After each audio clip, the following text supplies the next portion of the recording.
Hey guys, Matt Fisher here with a brand new video for you. So I want to talk about the biggest mistakes people make on the keto or low carb diet. Now, I don't want this to be a keto bashing video because I like going low carb. There's a lot of benefits from it and people have been very successful with it. But there's a big mistake I think a lot of people are making. And this whole video stems from a conversation I had with somebody, and we were talking about our diets. And he was trying to lose weight and said, I'm on the keto diet. I'm like, well, that's great. Like, how much you're eating and what are you eating? He's like, it doesn't matter.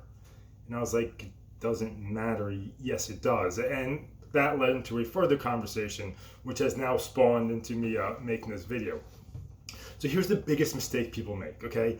When people go low carb, they think that by magically going low carb, they're going to lose body fat.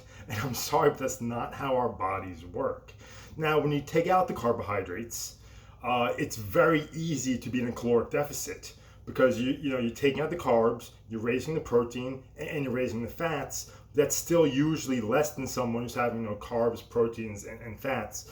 So like eating a lot of meat will usually get you full, so it's easy to be in that deficit. However, you still have to be in that deficit. So you can have like zero carbohydrates. And if you're taking in 5,000, 6,000 calories a day, you're not going to lose weight unless you're running marathons and then some. So just because you're going low carb, you still have to be in that deficit. And here's something that people do. Because you're dropping off carbs, it's natural to raise fat. That's how the diets work, and there's nothing wrong with that. However, more fat, more calories. So you don't want to just go crazy on all these fattening foods. Think of this as a keto meal. Getting some lean meat, some chicken or something, and maybe putting some cheese on it, or scrambling some eggs, or just having some lean meats, taking in some fish oil or flaxseed oil, coconut oil, that kind of thing, where you're getting the protein, you're getting the fats, and there's still no carbs. But you still have to be in a caloric deficit. And when I had this conversation with someone, that's the part that was missing.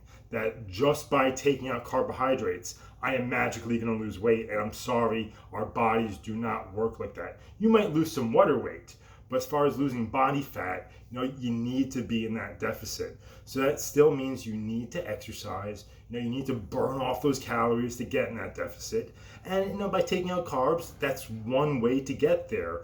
But if you're still taking in too many calories, you're not going to lose weight. I'll tell you a mistake I made. I did keto for many months/years.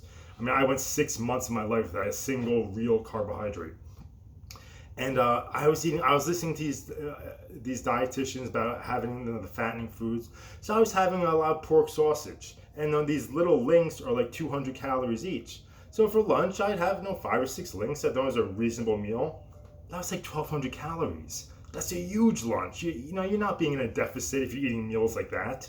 So something like that, you want chicken sausage or turkey sausage, where the calories are less. Because the less calories you have, easier to be in that deficit. So if you want to go keto or low carb, nothing wrong with that. And again, there are a lot of benefits to that diet. However, you still need to be in a caloric deficit. Calories in versus calories out still applies.